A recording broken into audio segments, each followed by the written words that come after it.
দুই মেয়াদের প্রস্তাবে এবার ছাড় দিল বিএনপি, তবে শর্ত দিয়ে। প্রশ্ন হচ্ছে, এত কিছু জুলাই সনদের ভবিষ্যৎ আরও জটিল হয়ে উঠল।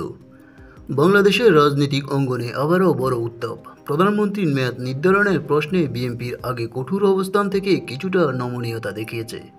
তারা বলছে, একজন ব্যক্তি যেন 2 মেয়াদের বেশি বা 10 বছরের বেশি সময় প্রধানমন্ত্রী না থাকেন, এই প্রস্তাবে তারা বিবেচনায় রাখতে রাজি।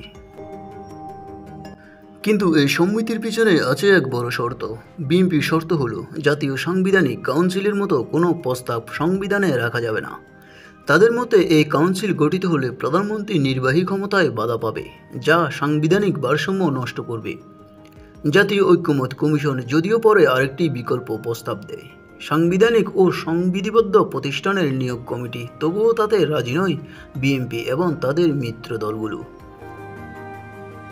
অন্যদিকে ইসলামীপন্থী দলগুলো যেমন জামায়াতে ইসলামী ও এনসিপি বলেছেন, এমন ব্যবস্থা থাকা দরকার যাতে প্রধানমন্ত্রী একতন্ত্র ক্ষমতার অধিকারী না হতে পারে। তাদের মতে রাষ্ট্রীয় কাঠামোগুলো শক্ত নির্মাণ না থাকলে ক্ষমতা কেন্দ্রীয়ভূত হয়ে পড়বে। এ নিয়ে গত মঙ্গলবার জাতীয় ঐক্যমত কমিশনে বৈঠকে ব্যাপক বিতর্ক হয়েছে।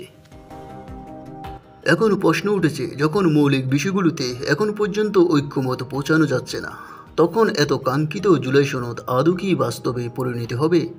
এই সনদকে ঘিরে যে ঐক্যের প্রশ্ন দেখা দিয়েছে, তা কি ক্রমে পরিণত হচ্ছে এক বিভক্তির নতুন অধ্যায়ে, নাকি রাজনৈতিক দলগুলো শেষ মুহূর্তে কিছু ছাড় দিয়ে মিলনের পথে আসবে?